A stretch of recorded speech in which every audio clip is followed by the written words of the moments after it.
Hello students, आज हम real analysis के अंदर रीमान इंटीग्रेबल का एक्सरसाइज 1.1 का एग्जाम्पल नंबर 3 करेंगे। देखिए क्या कहता है example. Compute UFP and LFP for the function f of x sin x belongs to closed interval 0 से π/2 by taking partition P partitions दे रखे हैं। Also prove that f is Riemann integrable on 0 से π/2। आपको क्या दिखाना है कि आपका फंक्शन जो है साइन एक्स है, इंटरवल दे रखा है 0 से π/2, पार्टीशन भी गिवन है कि पार्टीशन क्या दे रखी है 0 π/2n 2π/2n and π/2n of 0 से π/2 and also prove that f is R integrable का मतलब रीमान इंटीग्रेबल ऑन 0 से π/2। तो सबसे पहले आपको क्या लेना है कि फंक्शन क्या है साइन एक्स और इंटरवल क्या है 0 से π/2 और पार्टीशन क्या दे रखी है π/2n 2π/2n और n π/2n। तो इसके बीच में कहीं r π/2n भी होगा, r -1 π/2n भी होगा। ये दोनों आपको पता है बीच में ही होते हैं, ये आपको खुद ही डालने पड़ेंगे। ठीक है। अब IR क्या है कि आपका जो सब इंटरवल है जो आप R में लेते हैं, सब इंटरवल क्या है आपके पास r -1/π, r -1 π/2n and r π/2n।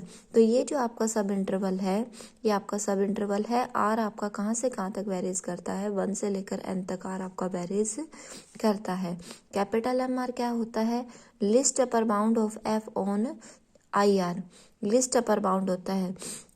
तो देखिए आपके पास क्या है कि लिस्ट अपर बाउंड, अब आप इसका लिस्ट अपर बाउंड आपके पास फंक्शन क्या है साइन एक्स और इंटरवल आप कैसे निकालते हैं कि हम r बाई टर्म लेते हैं कि आप साइन के साथ क्या ले लो r π/2n। तो लिस्ट अपर बाउंड क्या होगा साइन r π/2n। जो भी आपका फंक्शन होता है उसी का तो पार्टीशन देखकर हमें क्या निकालना होता है लिस्ट अपर बाउंड और ग्रेटेस्ट लोअर बाउंड।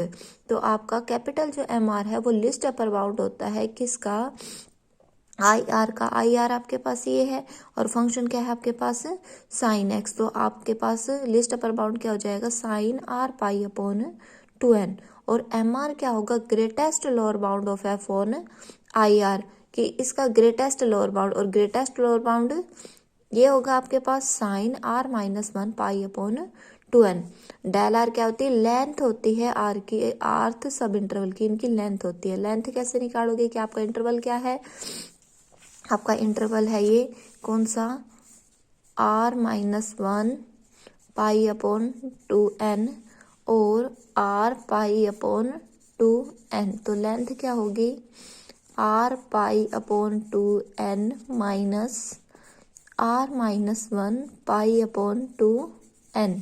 तो कितना आ जाएगा 2n r pi minus r pi plus pi, कितना हो जाएगा π/2n। तो आपकी लेंथ क्या होगी π/2n। ठीक है। आपका UFP क्या होता है समेशन होता है R का, ये समेशन R वेरीज 1 से n MR डेल R।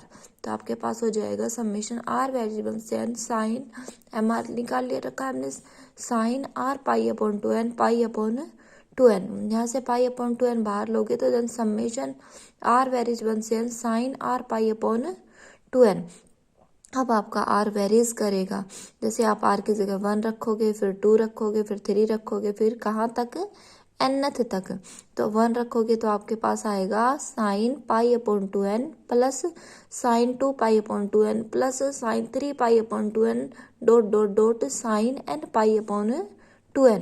और आपको ये फार्मूला आपने ट्रिग्नोमेट्री में पढ़ा होगा कि जब आपके पास ऐसा एंगल हो sine alpha plus beta sine alpha plus n-1 beta, या फिर कोस में था cos alpha plus beta plus cos alpha plus n-1 beta. तो फार्मूला होता है sine first angle plus last angle upon 2 sine n difference of angle के angles के बीच में कितने का डिफरेंस है upon 2 upon sine difference of angle upon 2। ये आपका फार्मूला होता है। ट्रिग्नोमेट्री का, जब आपकी साइन की टर्म दे रखी हो और आपको सम करना हो तो आपको क्या करना है, sine first angle plus last angle upon 2 plus sine and difference of angle upon 2 sine difference of angle upon 2। यहाँ एन होता है, यहाँ एन नहीं होता है। तो आपके पास क्या हो जाएगा, देखिए साइन फर्स्ट एंगल कितना है आपके पास, पाई अपॉन 2n, लास्ट क्या है n pi upon 2n, pi upon 2n plus n pi upon 2n by 2 sine n difference of angle, difference of angle निकालिए, पाई अपॉन 2n है, ये 2 पाई अपॉन 2n है, तो सब में पाई अपॉन 4n का डिफरेंस है, सॉरी पाई upon 2n का डिफरेंस है, और 2 नीचे है तो 4n हो जाएगा, साइन पाई अपॉन 4n।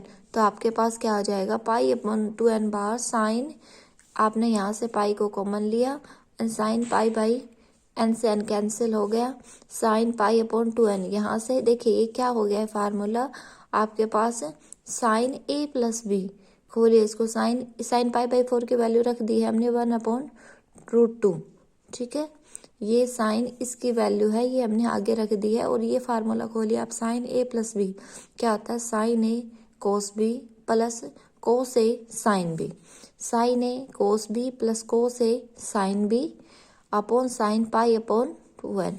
और यहाँ से देखिए इसके नीचे करोगे तो साइन आपके पास क्या हो जाएगा, साइन पाई बाई 4 की वैल्यू कितनी हो जाएगी 1/√2 कोस पाई अपॉन 4n और upon sine pi upon 2n coat पाई अपॉन 4n प्लस यहाँ से करोगे तो साइन से साइन वाला कैंसिल हो जाएगा, कोस पाई बाई 4 और क्या हो जाएगा, कोस पाई बाई 4 और कोस पाई बाई 4 की भी वैल्यू कितनी आएगी 1/√2 और 1/√2 कॉमन ले लेंगे तो क्या बच जाएगा आपके पास 1। अब आपका यूएफपी हो गया। अब हम क्या करेंगे, आप लिमिट टेंस करवाओ एन टेंस टू इन्फिनिटी। तो आपने क्या यहाँ पर आई हमारे 0 से π/2 लगा दिया है, ये अपर सम है f of d x sine limit n tends to infinity pi upon 4n 1/10 pi upon 4n plus 1। देखिए इसको हमने क्या किया है, इसको ऊपर रख दो और इसके साथ भी मल्टीप्लाई, क्योंकि आपको पता है कि ये क्या हो जाता है, ये 1 हो जाता है 10x अपॉन एक्स, या ऊपर हो 10x अपॉन एक्स 1 हो जाता है, 1 + 0 क्या हो जाएगा आपके पास 1 हो जाएगा। इसी तरीके से आप LFP निकालोगे, लोअर सम निकालोगे तो आपके पास क्या हो जाएगा, समेशन r वेरीज 1 से n mr del r, ये हमने निकाल रखा था, और यहाँ से पाई अपॉन 2n बाहर लोगे तो साइन r -1 पाई अपॉन 2n। अब r रखो, पहले 1 रखो, फिर 1 रखोगे तो 0 हो जाएगा, फिर 2 रखोगे तो साइन पाई अपॉन 2n, 3 रखोगे तो sine 2 pi upon 2n plus sine last क्या आ जाएगा n रखोगे तो साइन n -1 पाई अपॉन 2n। वही एंगल है फर्स्ट प्लस लास्ट, तो क्या हो जाएगा फर्स्ट प्लस लास्ट, 0 को मत छोड़ देना कभी, फर्स्ट ये ले लो, ये गलत हो जाएगा क्योंकि ये है आपके पास फर्स्ट, तो first plus last upon 2 sine n। अब देखिए इसमें n कितना है, n आपके पास साइन n, ये फार्मूला है, इसके टर्म्स जो है वो नहीं काउंट करनी, हमारा फार्मूला ही क्या है साइन n, और जो इनका डिफरेंस है pi upon 2n/2 sign pi upon 2n और ये 1/2। अब इसी तरीके से हम सोल्व करेंगे तो आपके पास साइन π/4 की वैल्यू आप रख के बाहर रख लोगे, sine 0 + π/4 minus pi upon 4n sine pi upon 4n, ये आपके पास फिर से फार्मूला हो गया साइन a माइनस b का, तो क्या होगा sine a cos b minus cos a sine b, वही वैल्यू पुट करके हमने फिर से सोल्व कर दिया, और हमारा लोअर सम क्या होगा 0 के नीचे लगा दिया हमने डैश, ये होता है lower sum oscillatory nth lower sum क्या होता है f/dx limit n tends to infinity pi upon 2n 1 upon cot को tan में कन्वर्ट कर लो कि tan pi upon 4n minus 1 limit n tends to infinity tan pi upon 4n upon pi upon 4n minus pi upon 4n, और इसकी value 1 और इसके 0, तो फिर से आपके पास क्या हो गया 1। आपके पास यूएफपी भी 1 था, एलएफपी भी 1 हो गया, और जब ये दोनों बराबर होते हैं तो आपका फंक्शन क्या होता है रीमान इंटीग्रेबल होता है, और वैल्यू इन दोनों की है वही आती है 1 होती है। ठीक है, ओके, थैंक यू।